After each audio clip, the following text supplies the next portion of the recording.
Hello दोस्तों, इस video में आपका स्वागत है। इस वीडियो में हम चर्चा करेंगे कि हम किसी रासायनिक समीकरण को कैसे संतुलित कर सकते हैं। हम इसे एक उदाहरण की मदद से समझेंगे और बाद में हम किसी भी समीकरण को संतुलित करने के लिए इस निश्चित तरकीब का अनुसरण कर सकते हैं। समीकरणों के संतुलन को सीखने के लिए यह सबसे सरल तरीका है। आइए अब हम रासायनिक समीकरणों के संतुलन को सीखना शुरू करते हैं। सबसे पहले समझते हैं कि संतुलित रासायनिक समीकरण का अर्थ क्या है। वास्तव में संतुलित रासायनिक समीकरण में रासायनिक अभिक्रिया के पहले एवं उसके पश्चात प्रत्येक तत्व के परमाणुओं की संख्या समान होनी चाहिए। ऐसा कहना गलत न होगा कि किसी भी रासायनिक अभिक्रिया में द्रव्यमान का ना तो निर्माण होता है और ना ही विनाश। आइए हम उदाहरण द्वारा संतुलन विधि को समझते हैं। आयरन की प्रतिक्रिया पानी से करें जो आयरन ऑक्साइड और हाइड्रोजन पैदा करता है। इस रासायनिक अभिक्रिया में तीर के निशान के दोनों ओर के तत्वों के परमाणुओं की संख्या की तुलना करेंगे। जैसे कि आप देख सकते हैं, आयरन के LHS में 1 तथा RHS में 3 परमाणु हैं। हाइड्रोजन के LHS और RHS में 2 परमाणु हैं तथा ऑक्सीजन के LHS में 1 और RHS में 4 परमाणु हैं। सुविधा के लिए हम सबसे पहले सबसे अधिक परमाणु वाले यौगिक को पहले संतुलित करते हैं, या हम यूं भी कर सकते हैं कि पहले धातु या अधातु को, फिर ऑक्सीजन और हाइड्रोजन को संतुलित किया जाता है। ये याद रखना आवश्यक है कि परमाणुओं की संख्या को बराबर करने के लिए हम अभिक्रिया में शामिल तत्वों तथा यौगिकों के सूत्रों को नहीं बदल सकते हैं। सबसे पहले Fe3O4 और उसके ऑक्सीजन तत्व को चुनकर संतुलित करने का प्रयास करते हैं। ऑक्सीजन परमाणु को संतुलित करने के लिए हम 4 गुणांक लगाकर 4H2O लिख सकते हैं, लेकिन याद रहे इसे हम H2O2 या H2O the whole 4 इन तरहों से नहीं लिख सकते। Fe तथा H अब भी संतुलित नहीं है। LHS में Fe का 1 और RHS में 3 परमाणु हैं तथा H के LHS में 8 4 गुणा 2 तथा RHS में 2 परमाणु हैं। तो हाइड्रोजन परमाणु को संतुलित करने के लिए दाईं ओर H2 अणु की संख्या को 4 कर देते हैं। अब Fe को संतुलित करने के लिए बाईं ओर हम Fe के 3 परमाणु लेते हैं। अंत में इस संतुलित समीकरण की जांच करते हैं। Fe के तीर के दोनों ओर 3, हाइड्रोजन के 8 तथा ऑक्सीजन के 4 परमाणु हैं। अब समीकरण के दोनों ओर के तत्वों के परमाणुओं की संख्या बराबर हैं। अतः ये समीकरण अब संतुलित है, अर्थात द्रव्यमान का ना तो निर्माण हुआ और ना ही विनाश। इसलिए अभिक्रिया के पहले एवं उसके पश्चात प्रत्येक तत्व के परमाणुओं की संख्या समान है। दोस्तों, जैसा कि हमने बताया कि समीकरण संतुलन सीखने के लिए कड़े अभ्यास की आवश्यकता होती है, इसलिए आप इसका अधिक से अधिक अभ्यास करें। इसके लिए हम आपको कुछ असंतुलित समीकरण दे रहे हैं। वीडियो को रोककर इनका बताई हुई विधि से संतुलन कीजिए और फिर अपने उत्तर का मिलान कीजिए। इस अभ्यास के बाद आप किसी भी समीकरण को स्वयं सरलता से संतुलित कर पाएंगे।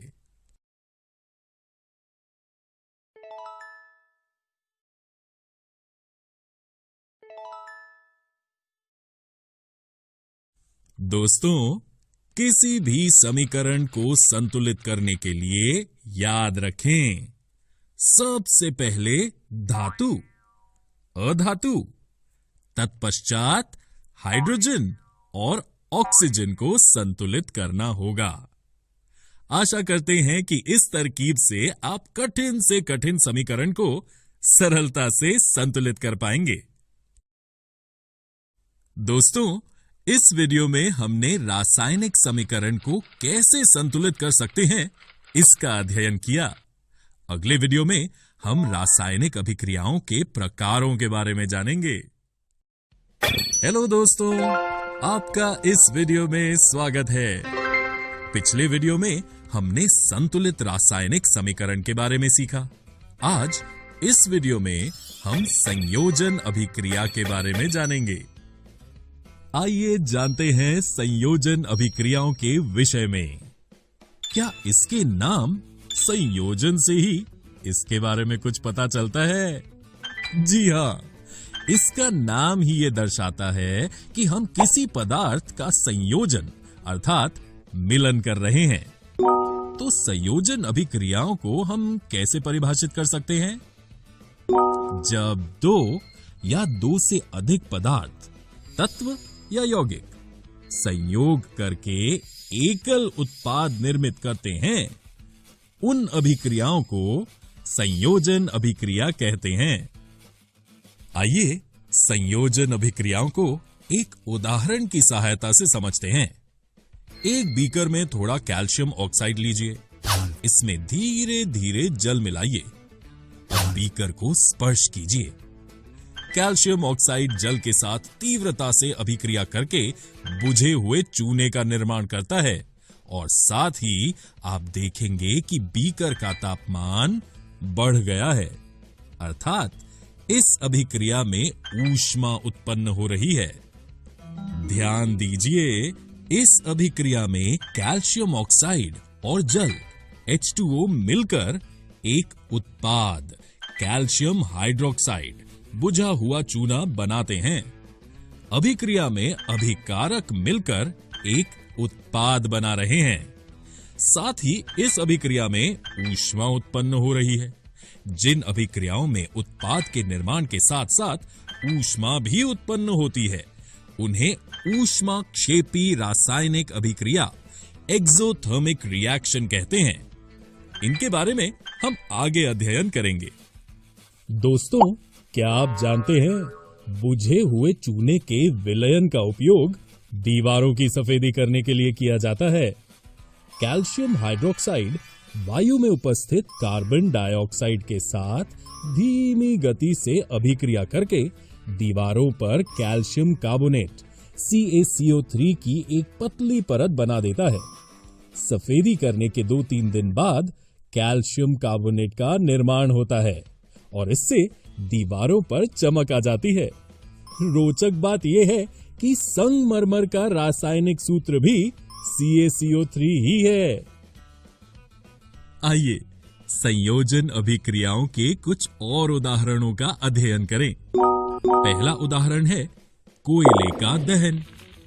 इस अभिक्रिया में कोयला ऑक्सीजन से अभिक्रिया करके कार्बन डाइऑक्साइड का निर्माण करता है। क्या ये भी संयोजन अभिक्रिया है? कैसे? कार्बन और ऑक्सीजन दो तत्व मिलकर एक उत्पाद कार्बन डाइऑक्साइड बना रहे हैं, इसलिए ये भी संयोजन अभिक्रिया है। आइए एक और उदाहरण देखते हैं, जल का निर्माण। इस अभिक्रिया में हाइड्रोजन और ऑक्सीजन मिलकर जल का निर्माण करते हैं। ये अभिक्रिया संयोजन अभिक्रिया क्यों है? क्योंकि यहां दो पदार्थ अर्थात H2 और O2 मिलकर एक उत्पाद H2O का निर्माण कर रहा है। अतः ये अभिक्रिया संयोजन अभिक्रिया का उदाहरण है। संयोजन अभिक्रिया के पहले उदाहरण में हमने देखा कि हमारा मिश्रण अभिक्रिया के पश्चात गर्म हो गया। हमने ये भी सीखा कि जिन अभिक्रियाओं में उत्पाद के निर्माण के साथ साथ ऊष्मा भी उत्पन्न होती है, उन्हें ऊष्माक्षेपी रासायनिक अभिक्रिया एक्सोथर्मिक रिएक्शन कहते हैं। आइए इसके और उदाहरणों का अध्ययन करें। प्राकृतिक गैस का दहन। इस उदाहरण में हम देख सकते हैं कि मीथेन ऑक्सीजन के साथ अभिक्रिया करके कार्बन डाइऑक्साइड और जल H2O बनता है और इसके साथ ही उत्पन्न होती है ऊर्जा। क्या आप जानते हैं श्वसन रेस्पिरेशन एक ऊष्माक्षेपी अभिक्रिया है? जी हां दोस्तों, जैसा कि आप सभी जानते हैं कि जीवित रहने के लिए हमें ऊर्जा की आवश्यकता होती है। ये ऊर्जा हमें भोजन से प्राप्त होती है। पाचन क्रिया के समय खाद्य पदार्थ छोटे छोटे टुकड़ों में टूट जाते हैं। जैसे चावल, आलू तथा ब्रेड में कार्बोहाइड्रेट होता है। इन कार्बोहाइड्रेट के टूटने से ग्लूकोज प्राप्त होता है। ये ग्लूकोज हमारे शरीर के कोशिकाओं में उपस्थित ऑक्सीजन से मिलकर हमें ऊर्जा देता है। इस अभिक्रिया का विशेष नाम श्वसन है। एक और रोचक अभिक्रिया के बारे में जानते हैं। शाक सब्जियों का विघटन होकर कंपोस्ट बनना। यह भी ऊष्माक्षेपी अभिक्रिया है, परंतु ऐसा जरूरी नहीं कि सभी संयोजन अभिक्रियाएं ऊष्माक्षेपी हों। आइए संयोजन अभिक्रिया का एक ऐसा उदाहरण देखें जहां ऊष्मा निर्माण नहीं हो रहा है। मैग्नीशियम रिबन का वायु में दहन। इस अभिक्रिया में मैग्नीशियम रिबन को रेगमॉल से रगड़कर बर्नर के माध्यम से जलाने पर चमकदार श्वेत लौ के साथ मैग्नीशियम रिबन का दहन होता है और यह श्वेत चूर्ण या राख में परिवर्तित हो जाता है। यह मैग्नीशियम ऑक्साइड का चूर्ण है। यह एक संयोजन अभिक्रिया है क्योंकि मैग्नीशियम और ऑक्सीजन मिलकर एक उत्पाद अर्थात मैग्नीशियम ऑक्साइड का निर्माण करते हैं। आज इस वीडियो में हमने संयोजन अभिक्रियाओं का अध्ययन किया। अगले वीडियो में हम वियोजन अभिक्रियाओं के बारे में जानेंगे। नमस्कार दोस्तों, आपका इस वीडियो में स्वागत है। आज हम वियोजन या अपघटन अभिक्रिया डीकॉम्पोजिशन रिएक्शन का अध्ययन करेंगे। दोस्तों, जैसा कि आप जानते हैं, अभिक्रियाओं के कई प्रकार होते हैं और वियोजन या अपघटन भी अभिक्रिया का एक प्रकार है। आइए इसका अध्ययन करें। वियोजन अभिक्रिया में जैसा कि नाम से ही स्पष्ट हो रहा है कि किसी यौगिक या अभिकर्मक का वियोजन या अपघटन हो रहा है। सरल भाषा में कहें तो एक बड़े पदार्थ का छोटे छोटे पदार्थों में टूटना ही वियोजन डीकॉम्पोजिशन है। वो रासायनिक अभिक्रिया जिसमें एकल अभिकर्मक टूटकर छोटे छोटे उत्पाद प्रदान करता है, वियोजन या अपघटन अभिक्रिया डीकॉम्पोजिशन रिएक्शन कहलाती है। आइए वियोजन अभिक्रिया को एक उदाहरण के माध्यम से समझते हैं। एक शुष्क परख नली में 2 ग्राम फेरस सल्फेट क्रिस्टल लीजिए। फेरस सल्फेट के क्रिस्टल के रंग पर ध्यान दीजिए। परख नली को बर्नर या स्पिरिट लैंप की ज्वाला पर गर्म कीजिए। गर्म करने के पश्चात क्रिस्टल का रंग देखिए। क्या आप देख सकते हैं कि फेरस सल्फेट के हरे रंग में परिवर्तन हुआ है? जी हां, क्रिस्टल का रंग हरे से सफेद हो गया है और साथ ही सल्फर के दहन से उत्पन्न उस अभिलक्षणिक विशिष्ट गंध को भी आप सूंघ सकते हैं। यदि इसे और तेज गर्म किया जाए तो आप देखेंगे इसका रंग भूरे काले में परिवर्तित हो जाएगा। अतः हम कह सकते हैं फेरस सल्फेट क्रिस्टल अपघटित होकर फेरिक ऑक्साइड, जिसका रंग भूरा है, सल्फर डाइऑक्साइड और सल्फर ट्राइऑक्साइड बना रहा है। तो दोस्तों, ये वियोजन अभिक्रिया का उदाहरण कैसे है? क्योंकि एक अभिकर्मक फेरस सल्फेट वियोजित होकर फेरिक ऑक्साइड, सल्फर डाइऑक्साइड और सल्फर ट्राइऑक्साइड बनाता है।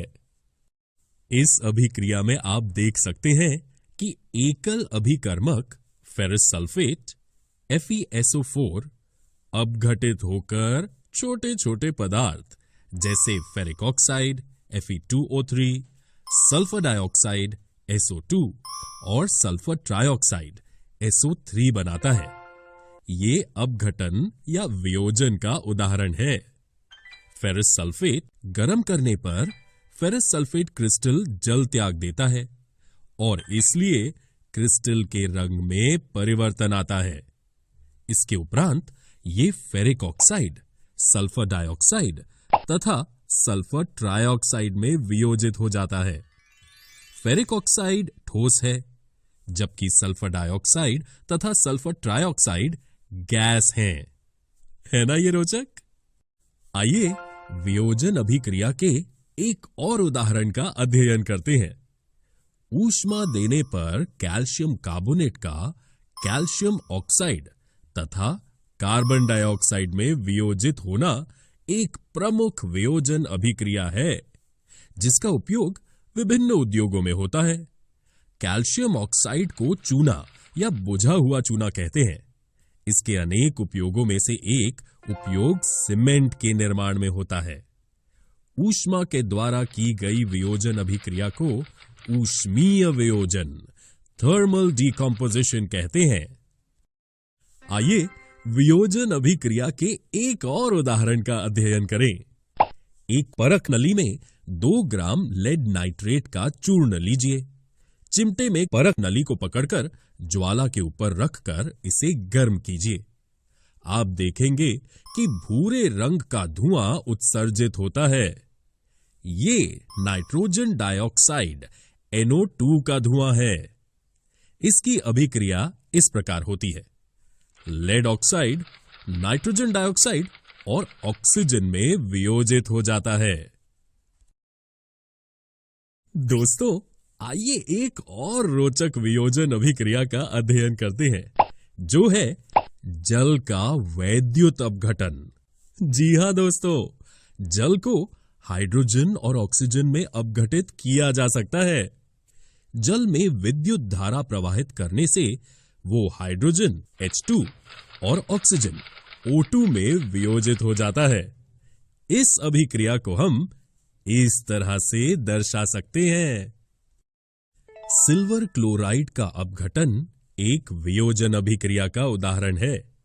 यह अभिक्रिया करने के लिए एक चाइना डिश में 2 ग्राम सिल्वर क्लोराइड लीजिए। इसका रंग क्या है? इस चाइना डिश को थोड़ी देर के लिए सूर्य के प्रकाश में रख दीजिए। आप देखेंगे कि सूर्य के प्रकाश में श्वेत रंग का सिल्वर क्लोराइड धूसर ग्रे रंग का हो जाता है। प्रकाश की उपस्थिति में सिल्वर क्लोराइड का सिल्वर तथा क्लोरीन में वियोजन के कारण ऐसा होता है। इस अभिक्रिया को हम इस तरह लिख सकते हैं। ठीक इसी प्रकार सिल्वर ब्रोमाइड भी सूर्य के प्रकाश में सिल्वर और ब्रोमीन में वियोजित हो जाता है। ऊपर दी गई अभिक्रियाएं श्याम श्वेत फोटोग्राफी में प्रयोग की जाती हैं। अतः हमने देखा कि वियोजन अभिक्रिया में अभिकारक के तोड़ने के लिए ऊष्मा, प्रकाश या विद्युत की आवश्यकता होती है। जिन अभिक्रियाओं में ऊर्जा अवशेषित होती है, उन्हें हम ऊष्मा शोषी अभिक्रिया, एंडोथर्मिक रिएक्शन कहते हैं। ऊर्जा का अवशोषण प्रतिक्रियाशील पदार्थ में मौजूद बंधनों को तोड़ता है, जिसके कारण प्रतिक्रियाशील पदार्थ उत्पादों में विघटित होते हैं। तो दोस्तों, आज हमने वियोजन अभिक्रिया, डिकम्पोजिशन रिएक्शन का अध्ययन किया। अगले वीडियो में हम विस्थापन और दोहरा विस्थापन अभिक्रियाओं, displacement and double displacement reactions के बारे में जानेंगे। नमस्कार दोस्तों, इस वीडियो में आपका स्वागत है। इस वीडियो में हम जिस विषय को कवर करने जा रहे हैं वो है विस्थापन और द्विविस्थापन अभिक्रिया।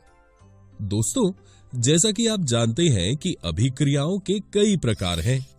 विस्थापन और द्विविस्थापन अभिक्रियाएं अभिक्रियाओं के वो प्रकार हैं जिनका हम अध्ययन करने वाले हैं। आइए अब हम अपने पहले विषय से शुरू करते हैं, जो है विस्थापन अभिक्रिया। ये शब्द विस्थापन हमें बताता है कि यहां विस्थापन हो रहा है या किसी चीज का प्रतिस्थापन कर रहे हैं। सही। तो हम विस्थापन अभिक्रियाओं को कैसे परिभाषित करते हैं? एक विस्थापन अभिक्रिया वो है जिसमें परमाणु या परमाणुओं के समूह में किसी अन्य परमाणु द्वारा विस्थापन या प्रतिस्थापन किया जाता है। उदाहरण के लिए मान लें कि A B की तुलना में अधिक प्रतिक्रियाशील है, तो A BC से B को विस्थापित कर सकता है और प्रतिक्रिया में दिखाए अनुसार AC बनता है। आइए अब एक उदाहरण की मदद से विस्थापन अभिक्रियाओं को समझते हैं। 3 लोहे की कील लें और उन्हें रिगमॉल से रगड़कर साफ करें।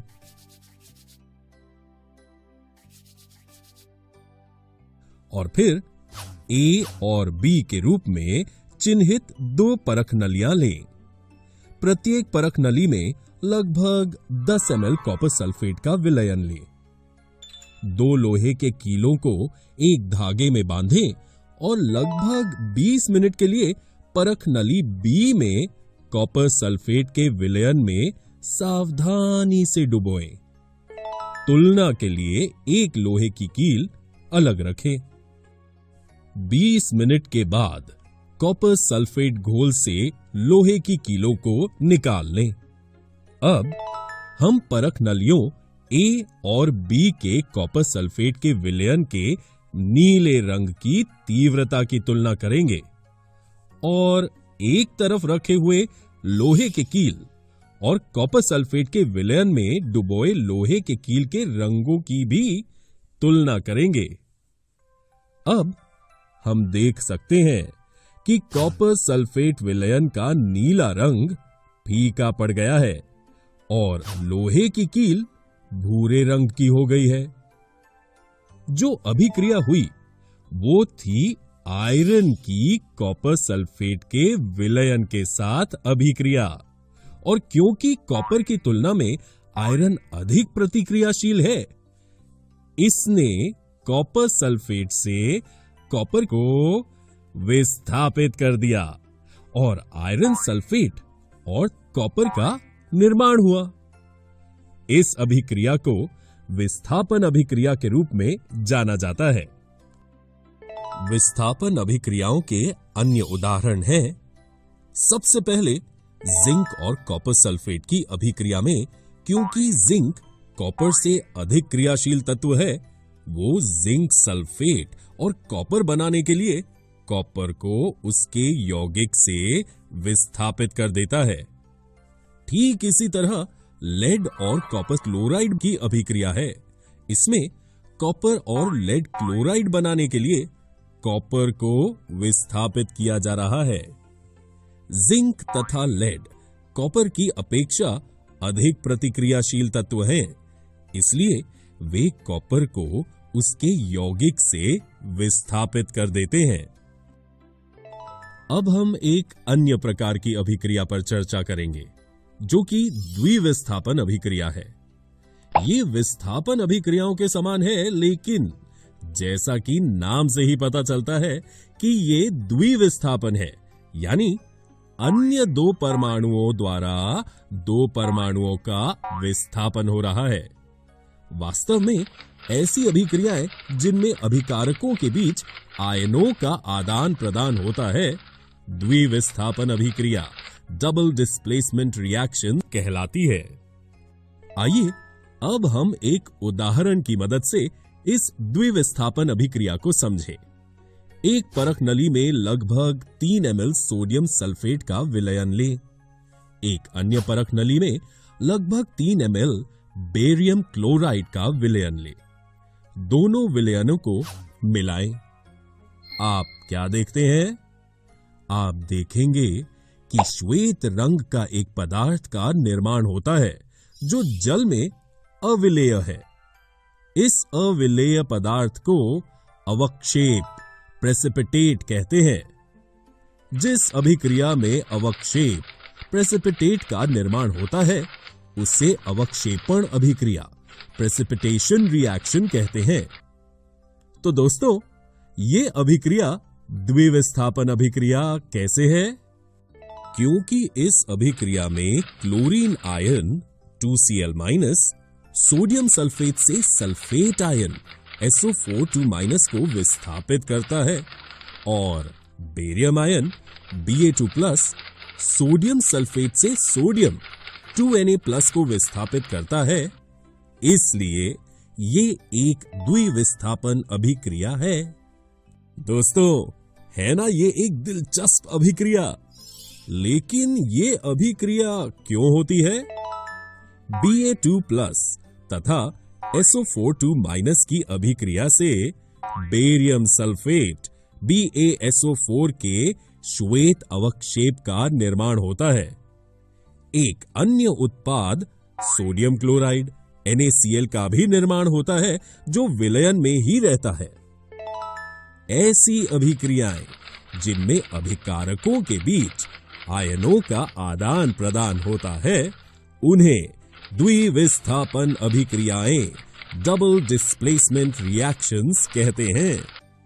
दोस्तों, इस वीडियो में हमने विस्थापन और द्विविस्थापन अभिक्रियाओं displacement and double displacement reactions का अध्ययन किया।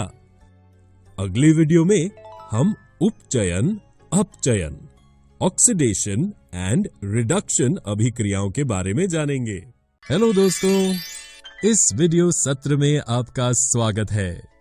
इस सत्र में हम जिस विषय को कवर करने जा रहे हैं वो है उपचयन एवं अपचयन अभिक्रियाएं, ऑक्सीडेशन एंड रिडक्शन रिएक्शंस। दोस्तों, जैसा कि आप जानते हैं कि अभिक्रियाओं के कई प्रकार हैं। उपचयन एवं अपचयन अभिक्रियाओं के प्रकार हैं जिनका हम अध्ययन करने वाले हैं। हम उन अभिक्रियाओं के बारे में भी अध्ययन करेंगे जिनमें उपचयन एवं अपचयन एक साथ होते हैं। आइए पहले उपचयन अभिक्रिया ऑक्सीडेशन रिएक्शन क्या है इसके विषय में जानते हैं। उपचयन का सीधा सीधा अर्थ ये है कि ऑक्सीजन की वृद्धि या हाइड्रोजन का ह्रास, गेन ऑफ ऑक्सीजन और लॉस ऑफ हाइड्रोजन। तो हम उपचयन अभिक्रिया को कैसे परिभाषित करते हैं? ऐसी अभिक्रिया जिसमें किसी पदार्थ में ऑक्सीजन की वृद्धि या हाइड्रोजन का ह्रास होता है, उपचयन अभिक्रिया ऑक्सीडेशन रिएक्शन कहलाती है। आइए इसे हम अधिक विस्तार में एक क्रियाकल्प के द्वारा समझें। एक चाइना डिश में 1 ग्राम कॉपर चूर्ण लेकर उसे गर्म करें। आप क्या देखते हैं? कॉपर चूर्ण की सतह पर कॉपर ऑक्साइड की काली परत चढ़ जाती है। लेकिन ये काला पदार्थ क्यों बना? ये कॉपर ऑक्साइड बनने के कारण होता है। कॉपर ऑक्साइड कॉपर में ऑक्सीजन के योग से बना है। अभिक्रिया के समय कॉपर में ऑक्सीजन की वृद्धि हुई है, इसलिए हम कह सकते हैं कि इस अभिक्रिया में कॉपर का उपचयन ऑक्सीडेशन हुआ है और इसलिए यह अभिक्रिया एक उपचयन अभिक्रिया ऑक्सीडेशन रिएक्शन है। अब हम इस गर्म पदार्थ कॉपर ऑक्साइड CuO के ऊपर हाइड्रोजन गैस प्रवाहित करेंगे। आप क्या देखते हैं? आप पाएंगे कि काले रंग की सतह भूरे रंग की हो गई है। ऐसा इसलिए होता है क्योंकि इस स्थिति में विपरीत अभिक्रिया संपन्न होती है तथा कॉपर प्राप्त होता है। यहां कॉपर ऑक्साइड में से ऑक्सीजन का ह्रास हुआ है, या दूसरे शब्दों में कॉपर ऑक्साइड का अपचयन रिडक्शन हुआ है। ऐसी अभिक्रियाएं जिनमें किसी पदार्थ से ऑक्सीजन का ह्रास होता है अपचयन अभिक्रियाएं रिडक्शन रिएक्शन कहलाती हैं। यदि हम इस अभिक्रिया को गौर से देखें तो पाएंगे कि इस अभिक्रिया में कॉपर ऑक्साइड से ऑक्सीजन का ह्रास हो रहा है, इसलिए ये अपचयित हुआ है, और हाइड्रोजन में ऑक्सीजन की वृद्धि हो रही है, इसलिए ये उपचयित हुआ है। ऐसी किसी भी अभिक्रिया जिसमें एक अभिकारक उपचयित तथा दूसरा अभिकारक अपचयित होता है, उपचयन अपचयन, ऑक्सीडेशन रिडक्शन अथवा रीडॉक्स अभिक्रियाएं, रीडॉक्स रिएक्शन कहलाती हैं। आइए अब हम अपचयन अभिक्रियाओं के बारे में जानें। जब भी किसी अभिक्रिया में किसी पदार्थ में हाइड्रोजन की वृद्धि या ऑक्सीजन का ह्रास होता है, ऐसी अभिक्रियाएं अपचयन अभिक्रियाएं, रिडक्शन रिएक्शन कहलाती हैं। आइए अब अपचयन और उपचयन को हम दो उदाहरणों के द्वारा और विस्तार से समझें। इस पहली अभिक्रिया में सोडियम में हाइड्रोजन की वृद्धि हुई है, इसलिए ये अपचयन का उदाहरण है। दूसरे उदाहरण में कॉपर ऑक्साइड में ऑक्सीजन का ह्रास हुआ है, अर्थात अपचयन, तथा हाइड्रोजन में ऑक्सीजन की वृद्धि हुई है, अर्थात उपचयन हो रहा है। आइए ऐसी अभिक्रियाओं के बारे में जानें जिनमें उपचयन और अपचयन दोनों देखने को मिलते हैं। क्योंकि जैसा हमने उदाहरण 2 में देखा, कॉपर ऑक्साइड से ऑक्सीजन का ह्रास अर्थात अपचयन और हाइड्रोजन में ऑक्सीजन की वृद्धि अर्थात उपचयन हो रहा है। इस तरह एक ही अभिक्रिया में उपचयन और अपचयन हो रहे हैं। तो दोस्तों, उपचयन अपचयन अभिक्रिया या रेडॉक्स अभिक्रिया का क्या मतलब है?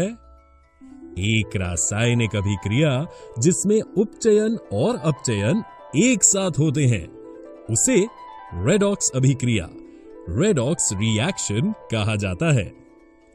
दोस्तों, है ना ये रोचक अभिक्रियाएं? कुछ अन्य उदाहरण भी देखते हैं। पहले उदाहरण 1 में जिंक ऑक्साइड से ऑक्सीजन का अपचयन और कार्बन में ऑक्सीजन का उपचयन हो रहा है, इसलिए ये रेडॉक्स अभिक्रिया है। दूसरे उदाहरण में MnO2 से ऑक्सीजन का अपचयन तथा HCl में ऑक्सीजन का उपचयन हो रहा है, इसलिए ये भी रेडॉक्स अभिक्रिया है। तीसरे उदाहरण में मैग्नीशियम रिबन का चमकदार ज्वाला के साथ ऑक्सीजन में दहन होने पर श्वेत पदार्थ मैग्नीशियम ऑक्साइड का निर्माण हो रहा है। इस अभिक्रिया में मैग्नीशियम का उपचयन हो रहा है या अपचयन? जी हां, क्योंकि मैग्नीशियम में ऑक्सीजन की वृद्धि हो रही है, इसलिए हम कह सकते हैं कि मैग्नीशियम का उपचयन हुआ है। तो दोस्तों, इस वीडियो में हमने उपचयन ऑक्सीडेशन, अपचयन रिडक्शन तथा रेडॉक्स अभिक्रियाओं, रेडॉक्स रिएक्शंस का अध्ययन किया।